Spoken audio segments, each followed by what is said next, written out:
Երբ Գրաչա Ներսիսյանի տունը բացեցին նրա մահից հետո, սենյակի անկյունում գտան փոքրիկ փայտե արկղ, կնքված եղած մոմով։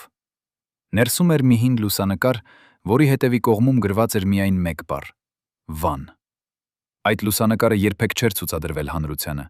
Նրա երեխաները չգիտեին դրա գոյության մասին։ Նույնիսկ կինը, որը նրա կողքին ապրել էր 40 տարի, երբեք չէր տեսել այդ պատկերը։ Ինչու ազգի պապիկը, մարդը, ում ձայնը սփոփում էր ամբողջ սովետական Հայաստանը, թաքցրեց իր մանկության միակ հետքը։ Ինչից էր վախենում Գրաչա Ներսիսյանը։ Ով էր այն տղան լուսանկարում, որը նայում է ուղիղ ձեր աչքերի մեջ, այնպիսի տխրությամբ, որը երեխային չի վայել։ Եվ ամենակարևորը, ինչպես է այդ թաքնված ցավը վերածվել ողջ ժողովրդի սրտի երգի։ 1913 թվականին, երբ օսմանյան զինվորները մտան Վան քաղաքը, փողոցներում մնացին միայն մոխիր ու լռություն։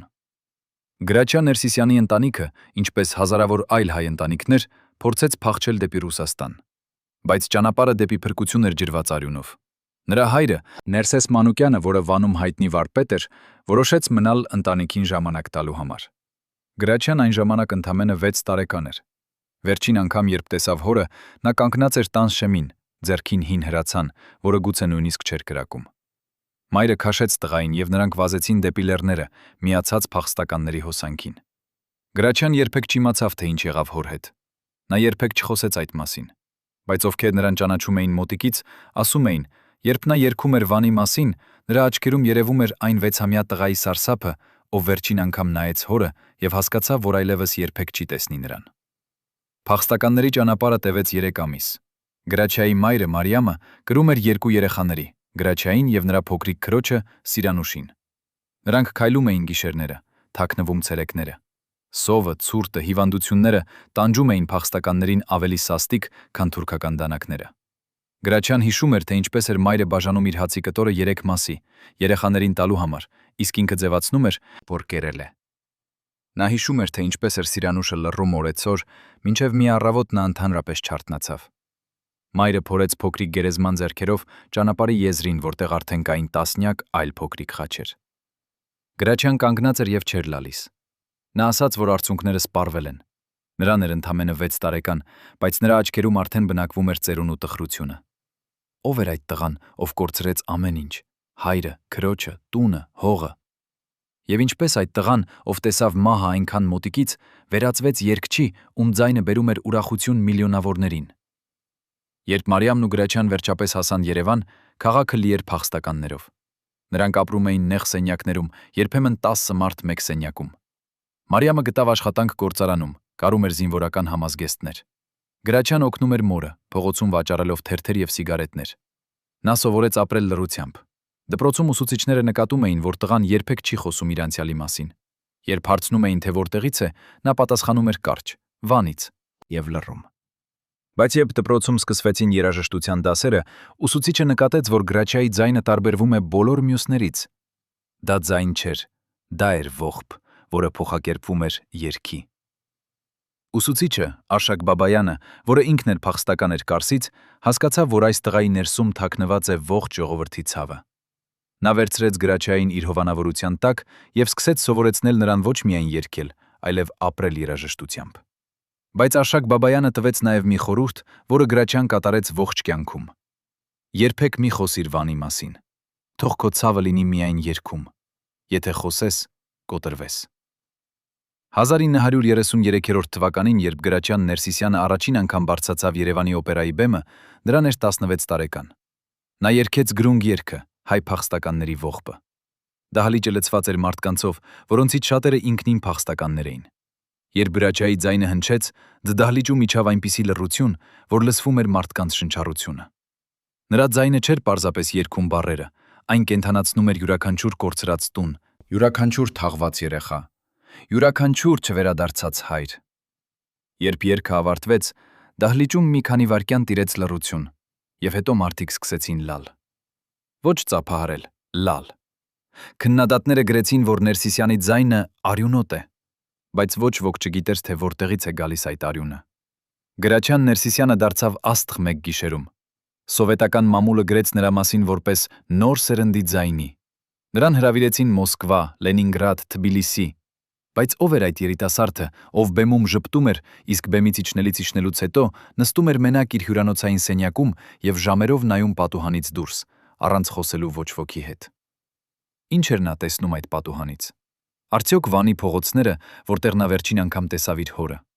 1936 թվականին Գրաչյան Ներսիսյանը ծանոթացավ Լուսինե Սարգսյանին, երիտասարդ դերասանուհուն, որը նույնպես աշխատում էր օպերայի թատրոնում։ Լուսինեն առաջին անգամ տեսավ Գրաչյային բեմի հետևում, նստած անկյունում, ծխելով եւ նայելով դատարկ բեմին։ Նա մոտեցավ եւ հարցրեց. «Ինչու ես այդքան տխուր»։ Գրաչյան նայեց նրան եւ ասաց. «Ես չեմ տխուր, ես պարզապես հիշում եմ»։ Լուսինեն սիրահարվեց նրան այդ պահին, ոչ թե նրա ձայնին կամ դեմքին, այլ այդ անսահման տխրությանը, որը նա փորձում էր թաքցնել ժպիտի հետևում։ Նրանք սկսեցին հանդիպել գաղտնի, քանի որ թատրոնում արգելված էր դերասանների եւ երգիչների միջև հարաբերությունները։ Գրաչյան տարավ Լուսինեին լեռները, Երևանից դուրս, եւ այնտեղ նստած ժայռի վրա առաջին անգամ պատմեց նրան Վանի մասին։ Նա պատմեց հոր մասին, ում երբեք չտեսավ մահացած։ Նա պատմեց Սիրապ-Սիրանուշի մասին, ում թաղեց մայրը ճանապարհի եզրին։ Նա պատմեց, թե ինչպես է ամեն գիշեր տեսնում երազներում Վանի տունը եւ ինչպես է արթնանում արցունքներով։ Լուսինեն գրկեց նրան եւ ասաց. «Դու չես մենակ այլևս»։ Բայց Գրաչյան պատասխանեց. «Ես միշտ մենակ եմ։ Նույնիսկ երբ երգում եմ հազարավոր մարդկանց առջև, ես մենակ եմ այն ճանապարհին դեպի Երևան»։ 1939 թվականին Գրաչյան եւ Լուսինեն ամուսնացան։ Հարսանիքը եղավ պարզ, միայն մոտ ընկերներ եւ ընտանիք։ Բայց հարսանիքի ժամանակ տեղի ունեցավ մի դրվագ, որի մասին հյուրերը խոսեցին տարիներ շարունակ։ Երբ Գրաչյայից խնդրեցին երգել նա ընտրեց ոչ թե ուրախ հարսանեկան երգ, այլ հին Վանի ողբ, Սարեր ու սարեր։ Երգի մեջտեղում նրա ձայնը կոտրվեց, եւ նա չկարողացավ շարունակել։ Նա նստեց եւ ծածկեց դեմքը ձեռքերով։ Հյուրերը շշմած էին։ Լուսինեն մոտեցավ, գրկեց նրան եւ շշնջաց. «Բավական է, դու իրավունք ունես լալու»։ Բայց Գրաչյան ասաց. «Ես չեմ կարող լալ, եթե սկսեմ, երբեք չեմ կարողանա դադարեցնել»։ Այդ գիշեր, երբ բոլորը հեռացան, Լուսինեն գտավ Գրաչյային նստած պատշգամբում, ձեռքին այն փայտե արկղը, որը նա միշտ պահում էր փակ։ Նա բացեց այն եւ ցույց տվեց Լուսինեին լուսանկարը, 6-ամյա տղայի, ով կանգնած էր Վանի տան առջև։ «Սա ես», հարցրեց Լուսինեն։ «Ոչ», պատասխանեց Գրաչյան։ «Սա այն տղան, ով մնաց Վանում։ Ես այլ մարդ եմ»։ Ինչ նշանակում էր այդ խոսքը։ Ինչպես կարող էր մարդ լինել երկու տարբեր մարդիկ միաժամանակ։ Եվ ինչու էր Գրաչյան Ներսիսյանը, ով երգում էր սիրո եւ ուրախության մասին, ներսում կրում այն տղային, ով երբեք չհասցրեց լինել երեխա։ 1940 թվականին, երբ սկսվեց Երկրորդ համաշխարհային պատերազմը, Գրաչյան Ներսիսյանը կանչվեց բանակ։ Նրան ուղարկեցին ճակատ, ոչ թե որպես զինվոր, այլ որպես համերգային խմբի անդամ։ Նա երգում էր զինվորներին, մարտերից առաջ եւ հետո, բայց նա տեսավ այնքան մահ, որ նրա երգերը դարձան ավելի մութ։ Մի անգամ, երբ նրանք համերգ էին տալիս ճակատագծի մոտ, գերմանական ռմբակոծությունը սկսվեց համերգի ժամանակ։ Զինվորները վազեցին ապաստանարաններ, բայց Գրաչյան մնաց բեմում եւ շարունակեց երգել։ Հրամանատարը վազեց եւ քաշեց նրան ներքև, գոռալով. «Դու խենթ ես»։ Գրաչյան նայեց նրան եւ ասաց. «Ես արդեն մեռել եմ մի անգամ»։ 1913 թվականին Վանի ճանապարհին։ Այդ պատմությունը տարածվեց ամբողջ բանակում։ Զինվորները սկսեցին անվանել նրան անմահ Գրաչյա։ Բայց ինքը գիտեր, որ նա ոչ թե անմահ է, այլ պարզապես չունի ինչ կորցնելու, քանի որ արդեն կորցրել է ամեն ինչ։ Պատերազմից հետո Գրաչյա Ներսիսյանը վերադարձավ Երևան որպես հերոս։ Դրան շնորհեցին մեդալներ եւ կոչումներ, բայց նա երբեք չկախեց այդ մեդալները պատին։ Նա պահեց դրանք նույն փայտե արկղում, Վանի լուսանկարի կողքին։ Լուսինեն ծնեց նրանց առաջին երեխային դուստր, որին անվանեցին Սիրանուշ, Գրաչյայի կորած քրոջ պատվին։ Երբ Գրաչյան առաջին անգամ բռնեց փոքրիկ Սիրանուշին գրկում, նա սկսեց լալ այնպես, որ Լուսինեն վախեցավ։ Նա լաց էր լինում ամբողջ գիշեր, գրկած իր դստերը եւ կրկնելով. «Ներողություն, ներողություն»։ Լուսինեն հարցրեց. «Ինչի համար ես ներողություն խնդրում»։ Գրաչյան պատասխանեց. «Որովհետև ես ապրեցի, իսկ նա ոչ»։ Ինչպես կարող է մարդ ապրել մեղավորության զգացումով, որ ինքը ապրել է, երբ նրա քույրը մեռել է։ Ինչպես կարող է հայր լինել երջանիկ, երբ նրա սեփական մանկությունը թաղված է անանուն գերեզմանում ճանապարհի եզրին։ 1950 թվականներին Գրաչյա Ներսիսյանը դարձավ Սովետական Միության ամենահայտնի հայ երգիչներից մեկը։ Նրա ձայնը հնչում էր ռադիոյով, նրա ձայնասկավառակները վաճառվում էին միլիոնավոր օրինակներով։ Նա ճանապարհորդում էր ամբողջ սովետական միությամբ, Մոսկվայից մինչև Վլադիվոստոկ։ Բայց որքան ավելի հայտնի էր դառնում, այնքան ավելի էր փակվում իր ներսում։ Նրա մոտիկ ընկերները պատմում էին, որ Գրաչյան երբեք չէր խմում ալկոհոլ, երբեք չէր մասնակցում կուսակցություններին, երբեք չէր խոսում իր հաջողությունների մասին։ Նա ապրում էր պարզ կյանքով, տունից դեպի թատրոն եւ հետ։ Մի անգամ հայտնի ռեժիսորը, ով ուզում էր նկարել ֆիլմ Գրաչյայի կյանքի մասին, հարցրեց նրան. «Ինչու ես այդքան փակ»։ Գրաչյան պատասխանեց. «Որովհետև եթե բացեմ դուռը, ներս կմտնեն բոլոր ուրվականները»։ Ինչ ուրվականներ էին հետապնդում Գրաչյա Ներսիսյանին։ Արդյոք դրանք էին Վանի փողոցներում թողած մարդիկ։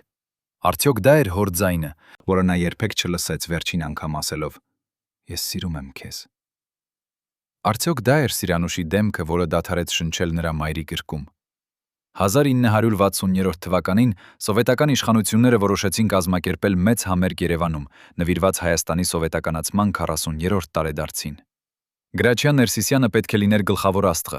բայց երբ նրան ասացին, որ նա պետք է երգի սովետական Հայաստանի փառքի մասին, նա հրաժարվեց։ Սա էր առաջին անգամը, երբ Գրաչյան բացահայտորեն ասաց ոչ իշխանություններին։ Կուսակցության քարտուղարը կանչեց նրան եւ սպառնաց. «Եթե չերգես, կարող ես մոռանալ քո կարիերայի մասին»։ Գրաչյան նայեց նրան եւ ասաց. «Իմ կարիերան սկսվեց այն օրը, երբ ես տեսա իմ քրոջը մեռնելով իմ մայրի գրկում։ Դուք չեք կարող վերցնել այն, ինչ արդեն վերցված է»։ Այդ խոսքերը տարածվեցին Երևանի արվեստագետների շրջանում որպես լեգենդ։ Գրաչյա Ներսիսյանը չերգեց այդ համերգում։ Նրան արգելեցին հանդես գալ 6 ամիս։ Բայց երբ արգելքը վերացվեց եւ նա վերադարձավ բեմ, դահլիճը լցված էր մարդկանցով, ովքեր կանգնած ծափահարեցին նրան 10 րոպե, նախքան նա սկսեր երգել։ Ինչու էին մարդիկ այդքան սիրում Գրաչյա Ներսիսյանին։ Արդյոք միայն նրա ձայնի համար, թե որովհետև նրանք զգում էին, որ նա երգում է ոչ թե իշխանությունների համար, այլ իր կորցրած հայրենիքի համար։ Բայց ով էր այն մարդը, ով կանգնած էր Գրաչյայի հաջողության ստվերում եւ որի անունը նա երբեք չհիշատակեց հրապարակայնորեն։ Ով էր այն մարդը, ով գիտեր բոլոր նրա գաղտնիքները, բայց որին Գրաչյան երբեք չվստահեց լիովին։ Եվ ինչու էր այդ մարդը, երբ Գրաչյան մահացավ, առաջինը, ով պահանջեց այրել բոլոր նրա անձնական նամակները եւ օրագրերը։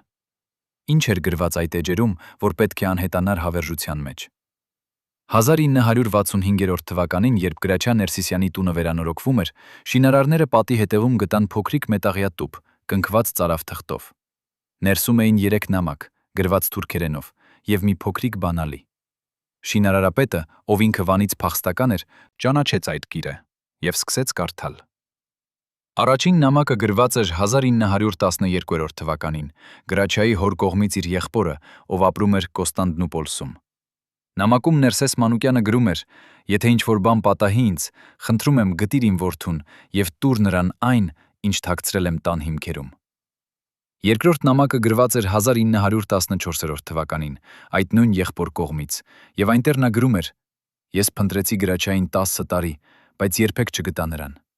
Այն, ինչ քո հայրը թաքցրել էր, այրվել է թուրքերի կողմից»։ Երրորդ նամակը գրված էր 1940 թվականին, Գրաչյայի ձեռքով, եւ այնտեղ նա գրում էր միայն մեկ նախադասություն. «Ես գիտեմ, որ հայրս թաքցրել էր ոսկի, բայց ես երբեք չեմ վերադառնա Վան այն փնտրելու։ Թող այն մնա թաղված, ինչպես իմ մանկությունը»։ Շինարարապետը տարավ այդ նամակները Լուսինեին, բայց նա խնդրեց այրել դրանք։ Նա ասաց. «Գրաչյան չուզեց, որ ես իմանամ այդ մասին։ Ես պետք է հարգեմ նրա լռությունը»։ Բայց ինչու էր Գրաչյան պահում այդ նամակները, եթե չուզեց, որ ոչ ոք կարդա դրանք։ Արդյոք դրանք էին նրա միակ կապը հոր հետ։ Արդյոք նա ամեն գիշեր բացում էր այդ տուփը եւ կարդում էր այդ տողերը, փորձելով լսել հոր ձայնը, որը նա երբեք չհիշեց։ Եվ ինչու էր այդ բանալին այնտեղ։ Ինչ դուռ էր այն բացում։ Արդյոք դա էր բանալին դեպի Վանի տունը, որ այլևս գոյություն չուներ։ Գրաչյայի կարիերան շարունակվում էր բարձրանալ, բայց նրա անձնական կյանքը դառնում էր ավելի բարդ։ 1967 թվականին նա ծանոթացավ Արմենակ Խաչատրյանին, երիտասարդ կոմպոզիտորի, ով նոր էր եկել Երևան Լենինգրադից։ Արմենակը տարբերվում էր բոլոր մյուսներից։ Նա հագնում էր արևմտյան հագուստներ, լսում էր ջազ, խմում էր վիսկի եւ խոսում էր բաց, այն մասին, ինչի մասին մյուսները լռում էին։ Նա մոտեցավ Գրաչյային մի համերգից հետո եւ ասաց. «Դուք երգում եք ճիշտ նոտաները, բայց սխալ զգացմունքներով»։ Գրաչյան զայրացավ. «Դուք ով եք, որ ինձ ասում եք, թե ինչպես երգել»։ Արմենակը ժպտաց. Ես եմ այն մարդը, ով կարող է սովորեցնել ձեզ երգել ոչ թե ցավից, այլ ազատությունից։ Այդ խոսքերը խորը հպեցին Գրաչային։ Նրանք սկսեցին աշխատել միասին, Արմենակը գրում էր նոր երաժշտություն, Գրաչյան երգում էր։ Բայց Արմենակը նաև բերեց Գրաչայի կյանք մի աշխարհ, որը նա երբեք չէր ճանաչել։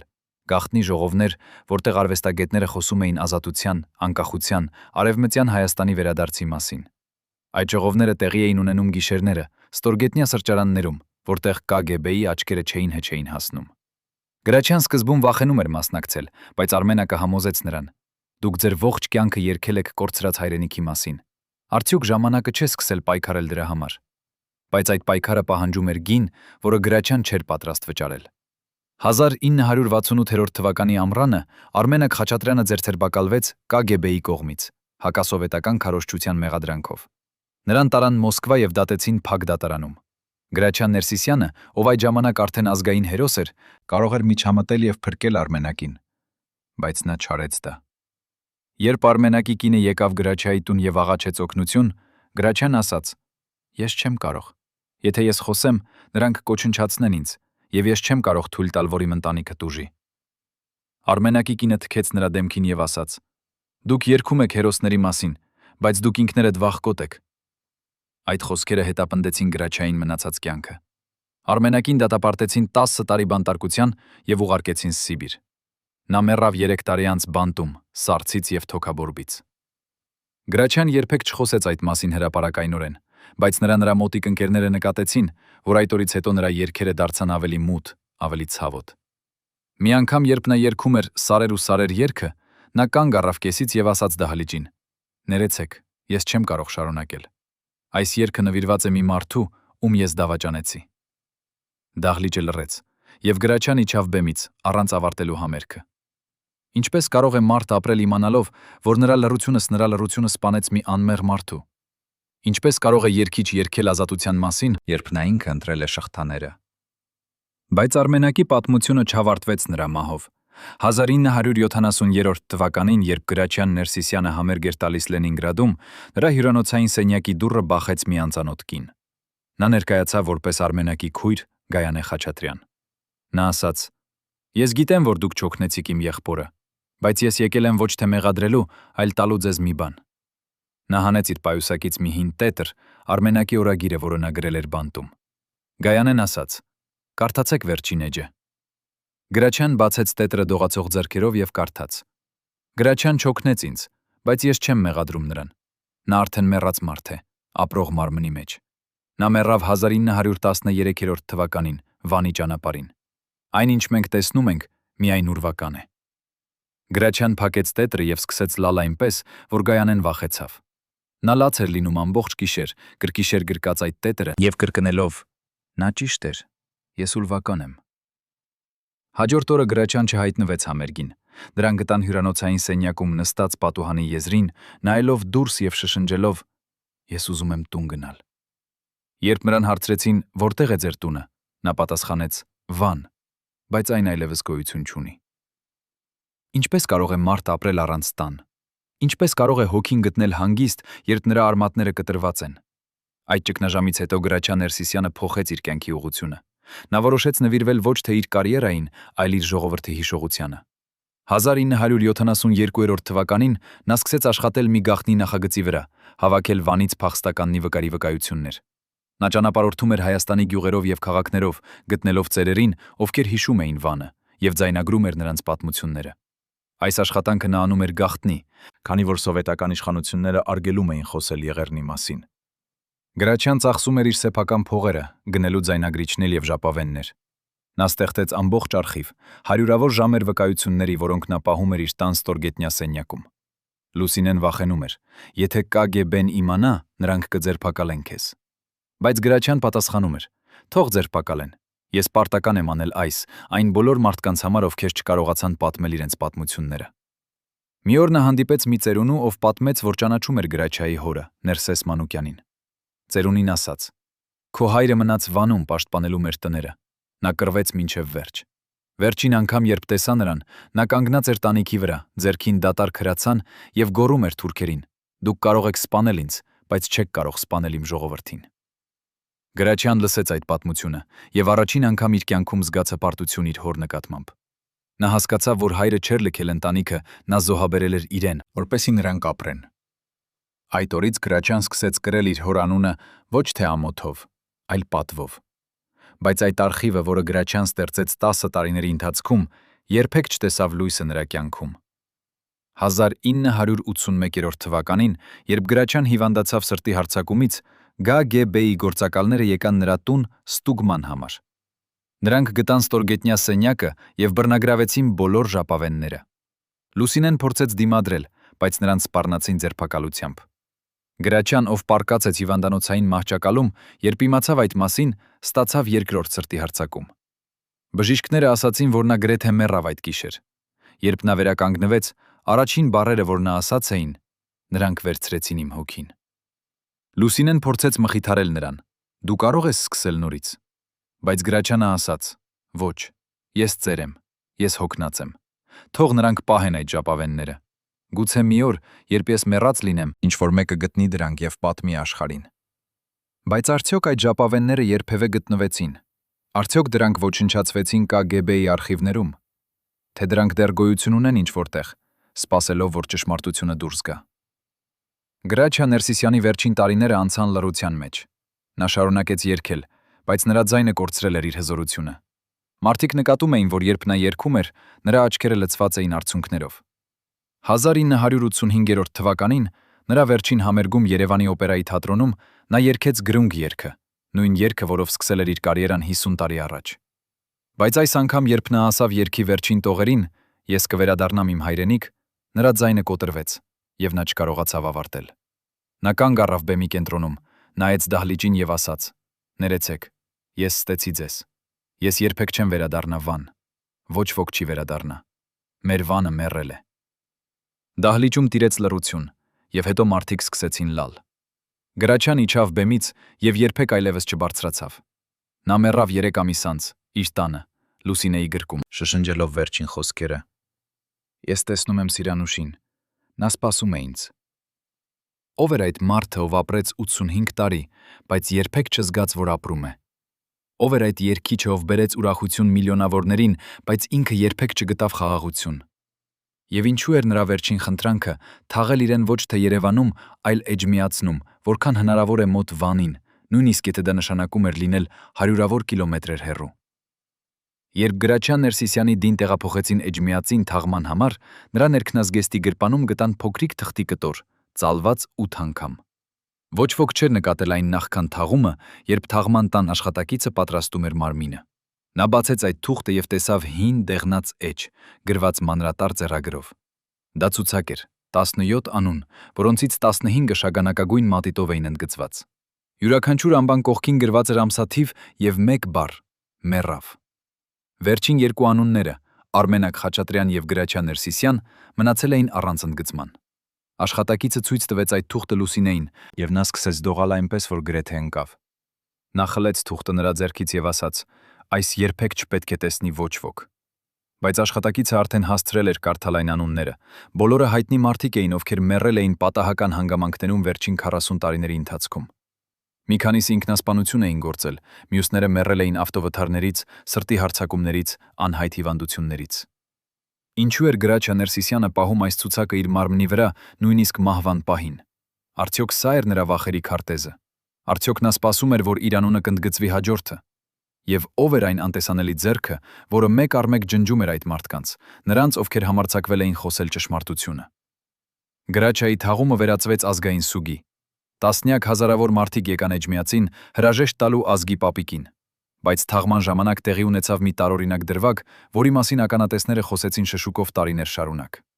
Երբ արկղը իջեցնում էին գերեզման, երկնքում հանկարծ հայտնվեց մի խումբ սև ագռավներ, շրջանառելով թաղման վայրի վերևում եւ աղաղակելով այնպիսի ձայներով, որ մարդիկ ծածկեցին ականջները։ Ծերերը, ովքեր հիշում էին հին նշանները, սկսեցին շշնջալ. «Սա վատ նշան է։ Ագռավները գալիս են, երբ մեռելը չի գտել հանգիստ»։ Մի ծերունի, ով ինքը Վանից փախստական էր, բարձրաձայն ասաց. «Գրաչյայի հոգին չի կարող հանգչել, քանի դեռ Վանը թուրքերի ձեռքում է»։ Լուսինեն լսեց այդ խոսքերը եւ սկսեց լալ այնպիսի ցավով, որ նրա երեխաները վախեցան։ Նա գիտեր ինչ որ բան, ինչ չգիտեին մյուսները։ Նա գիտեր, որ Գրաչյան վերջին գիշերը, նախքան մահանալը, արթնացել էր աղաղակելով. «Նրանք գալիս են ինձ համար, ես տեսնում եմ նրանց»։ Երբ Լուսինեն հարցրեց. «Ո՞վ է գալիս», Գրաչյան պատասխանեց. «Բոլորը, ում ես դավաճանեցի։ Նրանք կանգնած են դռան մոտ եւ սպասում»։ Բժիշկները ասացին, որ դա հալյուցինացիաներ էին, մահվան մոտենալու նշաններ։ Բայց Լուսինեն գիտեր, որ Գրաչյան տեսնում էր ինչ-որ բան իրական, իր մեղավորության ուրվականները, որոնք եկել էին պահանջելու հաշիվ։ Ինչպես կարող է հոգին հանգչել, երբ նա կրում է տասնյակ մարդկանց արյունը իր ձեռքերի վրա, ոչ թե սպանելով նրանց, այլ լռելով, երբ նրանք սպանվում էին։ Թաղումից 3 օր անց Լուսինեի տուն եկավ մի անծանոթ տղամարդ, հագած սև կոստյում եւ արևային ակնոց, թեև արևը չէր ծագել դեռ։ Նա ներկայացավ որպես պետական անվտանգության ծառայության աշխատակից եւ ասաց, որ եկել է հավաքելու Գրաչա Ներսիսյանի անձնական փաստաթղթերը պետական արխիվի համար։ Լուսինեն հրաժարվեց բացել դուռը, բայց տղամարդը ցույց տվեց դատարանի որոշում, նա իրավունք ուներ մտնել։ Նա անցավ ուղիղ դեպի Գրաչայի աշխատասենյակ եւ սկսեց բացել դարակները, հավաքել նամակները, օրագրերը, լուսանկարները։ Լուսինեն փորձեց կանգնեցնել նրան. «Դուք չունեք իրավունք», բայց տղամարդը պատասխանեց սառը ձայնով. «Ամեն ինչ, ինչ վերաբերում է Գրաչա Ներսիսյանին, այժմ պետական սեփականություն է»։ Նա տարավ 3 մեծ տուփ, լի փաստաթղթերով, եւ նախքան հեռանալը ասաց Լուսինեին. «Եթե դուք ունեք եւս ինչ-որ բան, որ պատկանում է ձեր ամուսնուն, ավելի լավ է հանձնեք կամավոր։ Մենք կգանք նորից»։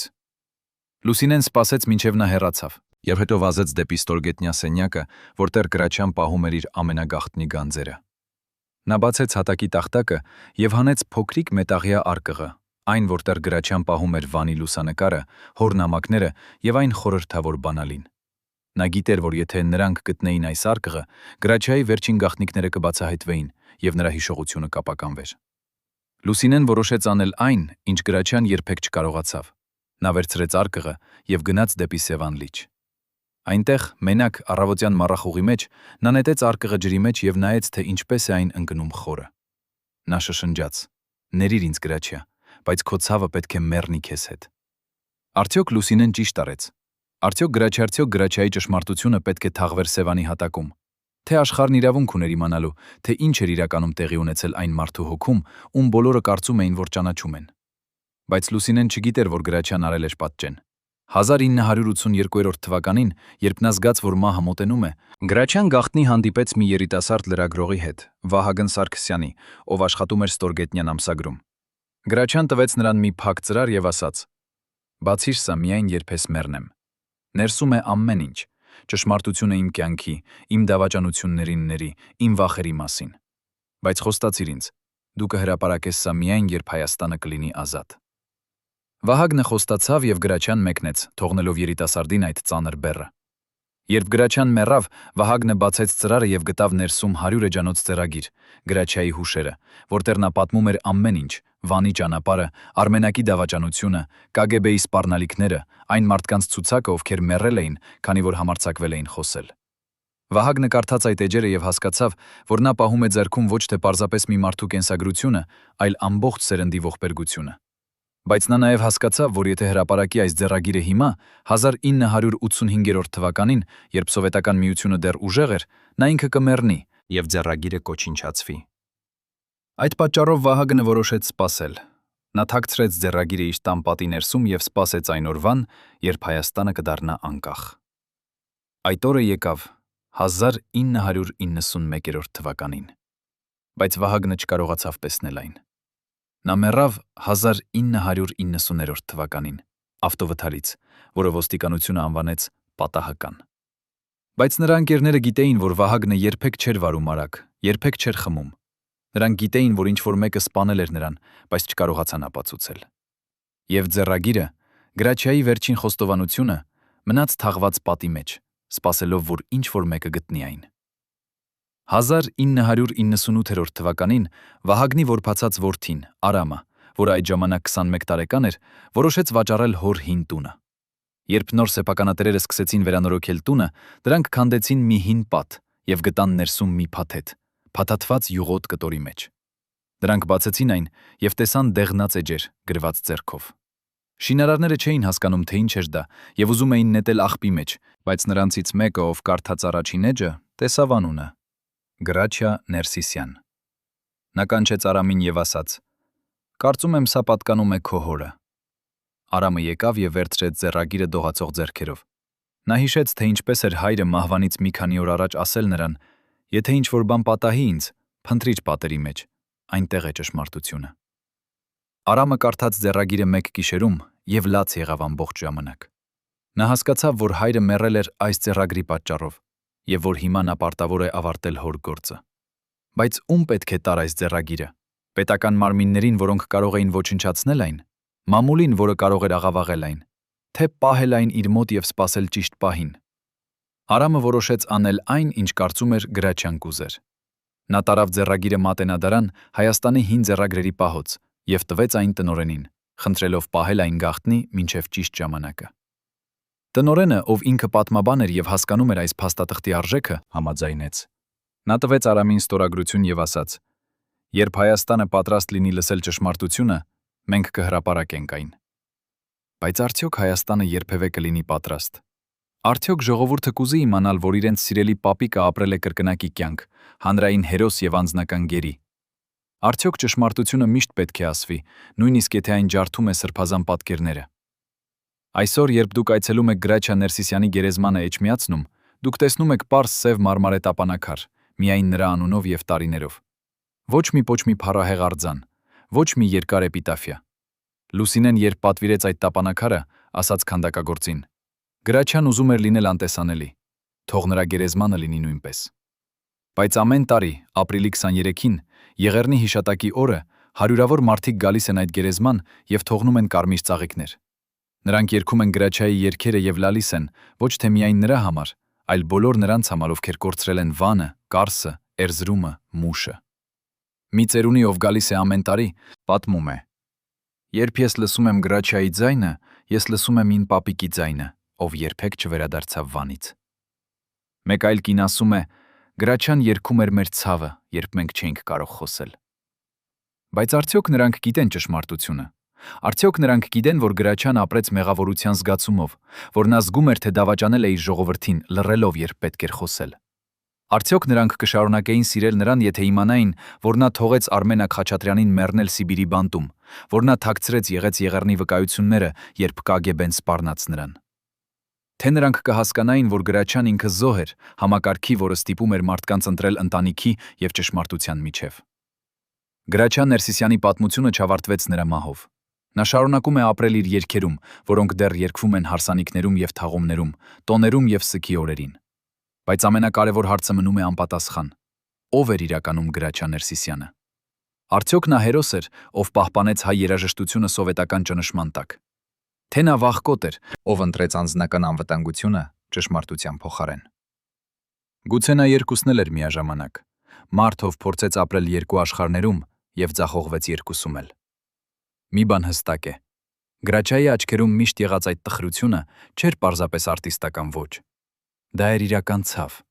Տղայի, ով տեսավ իր քրոջը մեռնելով, հոր, ով երբեք չիմացավ իր հոր ճակատագիրը, երգչի, ով երգեց հայրենիքի մասին, որը նա երբեք չտեսավ։ Եվ գուցե ամենաողբերգականը այն է, որ Գրաչյան մեռավ չգիտենալով, որ 6 տարի անց Հայաստանը կդառնա անկախ, որ մարդիկ կարող են խոսել ազատ Եղեռնի մասին, որ նրա թաքցրած ճշմարտությունները այլևս չէին վտանգավոր։ Նա մեռավ կարծելով, որ իր լռությունը էր միակ ճանապարհը, բայց իրականում նա պարզապես չսպասեց բավականաչափ։ Երբ Լուսինե Սարգսյանը մեռավ 1999 թվականին, նրա երեխաները սկսեցին դատարկել ծնողական տունը։ Ամենափոքր դուստրը Անահիտը, որը միշտ եղել էր ամենամոտը մորը, գտավ հին սնդուկ, փակված երկաթյա կողպեքով։ Բանալին կախված էր մոր վզից, ամբողջ կյանքը, բայց Անահիտը երբեք չէր համարձակվել հարցնել, ինչի համար է այն։ Երբ նա բացեց սնդուկը, ներսում գտավ հարյուրավոր նամակներ, գրված Գրաչյայի ձեռքով, բոլորը հասցեագրված Լուսինեին, բայց երբեք չուղարկված։ Անահիտը սկսեց կարդալ առաջին նամակը, որը գրված էր 1958 թվականին։ Իմ սիրելի Լուսինե, ես չեմ կարող քնել։ Ամեն գիշեր ես տեսնում եմ Արմենակի դեմքը։ Նա նայում է ինձ բանտի ցանցի հետևից եւ հարցնում. ինչու։ Ես չունեմ պատասխան։ Ես վախկոտ եմ։ Ես միշտ եղել եմ վախկոտ, սկսած այն օրվանից, երբ տեսա թուրքական դանակները Վանի փողոցներում։ Անահիտը շարունակեց կարդալ նամակ առ նամակ, եւ յուրաքանչյուր էջով նա տեսնում էր հոր այն կողմը, որը նա երբեք չէր ճանաչել։ Մի նամակում Գրաչյան գրում էր. «Ես երգում եմ հայրենիքի մասին, բայց ես ատում եմ ինձ, որովհետև ես երբեք չեմ վերադառնա այնտեղ։ Ես վախենում եմ տեսնել այն տունը, որտեղ իմ հայրը մնաց մեռնելու։ Ես վախենում եմ գտնել Սիրանուշի գերեզմանը ճանապարհի եզրին»։ Մեկ այլ նամակում նա խոստովանում էր. «Երբ KGB-ն եկավ եւ վերցրեց Եղեռնի վկայությունները, ես զգացի, որ նրանք պատռեցին իմ հոգին։ Այդ ձայնագրություններում էր իմ ողջ կյանքի իմաստը, բայց ես չկարողացի դիմադրել։ Ես միշտ ընտրել եմ լռությունը, քաջության փոխարեն»։ Անահիտը լաց էր լինում կարդալով այդ խոստովանությունները եւ հասկանում էր, որ նրա հայրը ապրել է կրկնակի տանջանքով, վանի կորուստը եւ իր սեփական վախկոտության գիտակցումը։ Բայց ինչու էր Լուսինեն պահել այդ նամակները գաղտնի։ Ինչու չէր ցույց տվել դրանք իր երեխաներին, որպեսզի նրանք հասկանային հոր ցավը։ Արդյոք նա փորձում էր պաշտպանել Գրաչիայի հիշողությունը, թե պարզապես չէր ուզում, որ երեխաները տեսնեին իրենց հերոս հոր թույլ կողմը։ Անահիտը որոշեց ցույց տալ այդ նամակները իր եղբորը Արենին, ով պատմաբան էր եւ միշտ հետաքրքրվել էր ընտանեկան պատմությամբ։ Երբ Արենը կարդաց նամակները, նա նստեց լռությամբ երկար ժամեր։ Հետո նա ասաց Անահիտին. «Մենք պետք է գտնենք այն ձեռագիրը, որի մասին հայրը գրում է այս նամակներից մեկում։ Նա ասում է, որ տվել է իր հուշերը մի երիտասարդ լրագրողի, Վահագն Սարգսյանի։ Եթե այդ ձեռագիրը գոյություն ունի, այն կարող է բացատրել ամեն ինչ»։ Նրանք սկսեցին հետաքննություն, փնտրելով Վահագն Սարգսյանի հետքերը։ Նրանք իմացան, որ Վահագնը մեռել է ավտովթարից 1990 թվականին, եւ որ նրա որդին Արամը վաճառել էր հոր տունը։ Արենը գտավ Արամի հասցեն եւ այցելեց նրան։ Երբ նա պատմեց Արամին Գրաչիայի նամակների մասին, Արամը սկզբում լռեց, հետո ասաց. «Ես գիտեմ այդ ձեռագրի մասին։ Ես գտա այն իմ հոր տատան պատի մեջ, բայց ես տվեցի այն Մատենադարան, պահպանության համար։ Նրանք խոստացան հրապարակել այն, երբ ժամանակը հասնի»։ Արենը եւ Անահիտը գնացին Մատենադարան եւ պահանջեցին տեսնել այդ ձեռագիրը։ Տնօրենը, ով այդ ժամանակ արդեն ծերացել էր, սկզբում հրաժարվեց, բայց երբ նրանք ցույց տվեցին Գրաչիայի նամակները որպես ապացույց, նա համաձայնեց։ Նա բևերեց փոքրիկ արկղ եւ ասաց. «Ես սպասել եմ 20 տարի, որ ինչ-որ մեկը գա այս ձեռագրի համար։ Գուցե դուք եք ճիշտ մարդիկը»։ Նա բաբացեց արկղը եւ հանեց դեղնած էջերը, Գրաչիա Ներսիսյանի վերջին խոստովանությունը։ Արենը սկսեց կարդալ բարձրաձայն, եւ յուրաքանչյուր բառով սենյակում ներկաներ զգում էին, թե ինչպես է անցյալը վերակենդանանում։ Ձեռագրում Գրաչյան պատմում էր ամեն ինչ, սկսած Վանից փախուստից մինչև վերջին օրերը։ Բայց ամենաշոկային մասը եղավ այն, որտեղ նա բացահայտում էր, թե ով էր իրականում գլխավոր չարագործը։ Այն մարդը, ով կանգնած էր նրա հաջողության ստվերում եւ ով վերահսկում էր նրա կյանքը։ Գրաչյան գրում էր. «Նրա անունն էր Գևորգ Մանուկյան։ Նա ներկայացավ որպես իմ հեռավոր ազգական, իմ հոր եղբոր որդի, ով փրկվել էր Եղեռնից։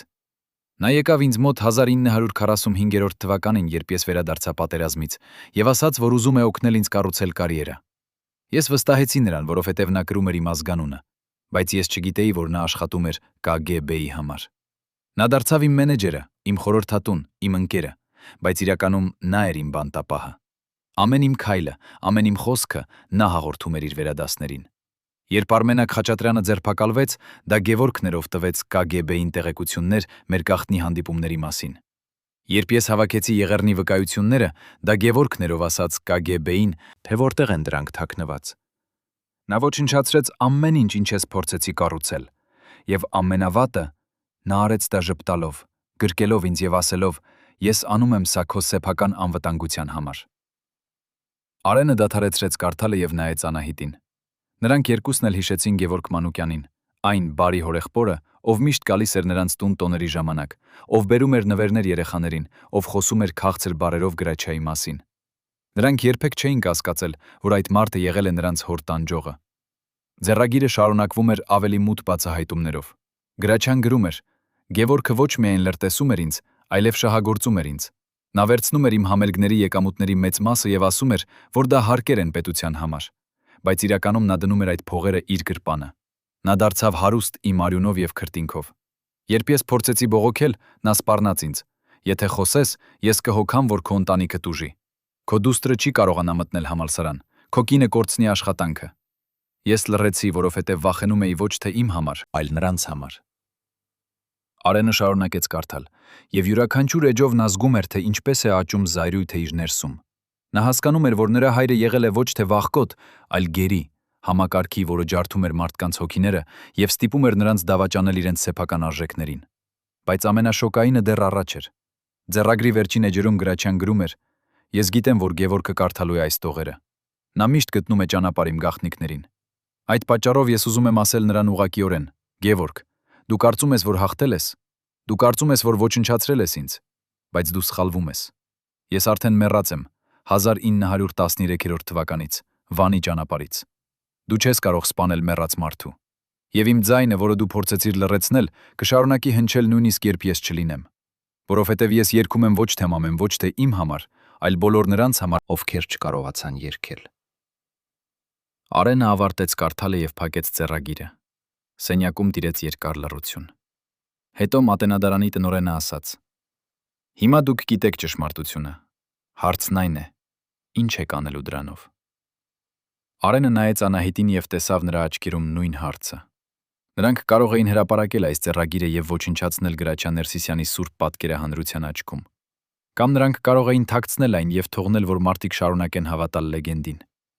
Բայց Արենը հիշեց հոր նամակներից մեկը, որտեղ Գրաչյան գրել էր. «Ճշմարտությունը միշտ ավելի կարևոր է, քան հարմարավետ ստերը»։ Նա որոշեց հրապարակել ձեռագիրը։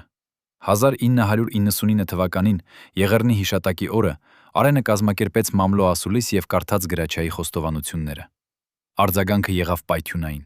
Մի մասը մարդկանց զայրացավ, մեղադրելով Արենին, որ նա պղծում է ազգային հերոսի հիշողությունը։ Մյուսները շնորհակալ էին, որ վերջապես իմացան ճշմարտությունը։ Բայց ամենակարևորը եղավ այն, որ Գևորգ Մանուկյանի անունը դուրս եկավ ստվերներից։ Գևորգ Մանուկյանը, ով այդ ժամանակ արդեն 85 տարեկան էր եւ ապրում էր Երևանի շքեղ բնակարանում, կառուցված Գրաչյայից գողացած փողերով, հրաժարվեց մեկնաբանել։ Բայց նրա հարևանները պատմեցին, որ այն գիշերը, երբ Արենը հրապարակեց ձեռագիրը, Գևորգը չէր քնել։ Նրանք լսեցին, թե ինչպես է նա աղաղակում իր բնակարանում, ջարդում կահույքը, լալիս։ Հաջորդ առավոտ նրան գտան մեռած, իր մահճակալում, սրտի հարձակումից։ Բժիշկները ասացին, որ դա բնական մահ էր, բայց նրանք, ովքեր հավատում էին արդարությանը, ասացին. «Սա էր Աստծո դատաստանը»։ Գևորգի թաղումը եղավ լուռ, միայն մի քանի հեռավոր ազգականներ, ոչ ոք չէր քեց, ոչ ոք չլաց եղավ։ Նրա գերեզմանը մնաց անանուն, առանց տապանակարի, որովհետև ոչ ոք չուզեց վճարել դրա համար։ Եվ այսպես, մարդը, ով ապրեց ստվերներում եւ ոչնչացրեց այնքան կյանքեր, վերջապես ստացավ այն, ինչ արժանի էր՝ մոռացում եւ արհամարհանք։ Բայց արդյոք սա բավարար էր։ Արդյոք Գևորգի մահը վերադարձրեց Արմենակ Խաչատրյանի կյանքը, վերականգնեց Եղեռնի կորած վկայությունները, բուժեց Գրաչյայի վերքները։ Ոչինչ չէր կարող վերադարձնել այն, ինչ կորել էր։ Գրաչյա Ներսիսյանի պատմությունը դարձավ խորհրդանիշ ամբողջ սերնդի համար, նրանց, ովքեր ապրեցին սովետական համակարգի ճնշման տակ եւ ստիպված էին ընտրել ընտանիքի եւ ճշմարտության միջև։ Նրա երգերը շարունակեցին հնչել, բայց այժմ մարդիկ լսում էին դրանք այլ ականջներով։ Նրանք հասկանում էին, որ յուրաքանչյուր նոտայի հետևում կար ցավ, յուրաքանչյուր բառի հետևում կար չասված պատմություն։ 1998 թվականին Հայաստանի կառավարությունը որոշեց ստեղծել թանգարան Գրաչյա Ներսիսյանի տանը, նվիրված նրա կյանքին եւ ժամանակաշրջանին։ Արենը եւ Անահիտը նվիրաբերեցին հոր բոլոր անձնական իրերը, նամակները, լուսանկարները, ձայնագրությունները։ Բայց նրանք նաեւ ավելացրին մի հատուկ սենյակ, նվիրված թաքնված ճշմարտությանը, որտեղ ցուցադրվում էին Գրաչյայի խոստովանությունները եւ այն մարդկանց պատմությունները, ովքեր տուժել էին համակարգից։ Այս սենյակը դարձավ ամենաայցայցելվող մասը թանգարանի, որովհետև մարդիկ ուզում էին հասկանալ ոչ թե միայն Գրաչյա Ներսիսյանին, այլև իրենց սեփական անցյալը։ Մի ծերունի, ով այցելեց թանգարանը, ասաց. «Երբ ես տեսնում եմ Գրաչյայի նամակները, ես տեսնում եմ իմ սեփական հոր նամակները, որոնք նա երբեք չկարողացավ ուղարկել, որովհետև վախենում էր»։ Մեկ այլ այցելու ասաց. «Գրաչյան սովորեցրեց մեզ, որ լռությունը նույնպես ընտրություն է, եւ երբեմն այդ ընտրությունը ավելի ծանր է, քան խոսելը»։ Բայց ամենակարևոր հարցը մնաց անպատասխան։ Արդյոք Գրաչյա Ներսիսյանը գտավ խաղաղություն իր վերջին օրերում։ Լուսինեն նախքան մեռնելը պատմեց Անահիտին մի պատմություն, որը նա երբեք չէր պատմել ոչ ոքի։ Նա ասաց. «Գրաչյայի վերջին գիշերը, երբ նա պառկած էր մահճակալում եւ գիտեր, որ մահը մոտենում է, նա բացեց աչքերը եւ նայեց ինձ։ Նրա աչքերում չկար վախ, չկար ցավ, կար միայն հանգստություն։ Նա ասաց ինձ. «Լուսինե, ես տեսնում եմ նրանց։ Ես տեսնում եմ իմ հորը, իմ քրոջը, Արմենակին, բոլոր նրանց, ում ես կարծում եմ, որ դավաճանել եմ։ Եվ նրանք ժպտում են ինձ։ Նրանք ներել են ինձ։ Ես հարցրի. իսկ դու ներել ես քեզ»։ Նա ժպտաց եւ ասաց. «Ոչ, բայց գուցե վանում, երբ վերադառնամ, ես կսովորեմ ներել»։ Լուսինեն լաց եղավ պատմելով այս պատմությունը եւ ասաց. «Գրաչյան մեռավ երազելով վանի մասին։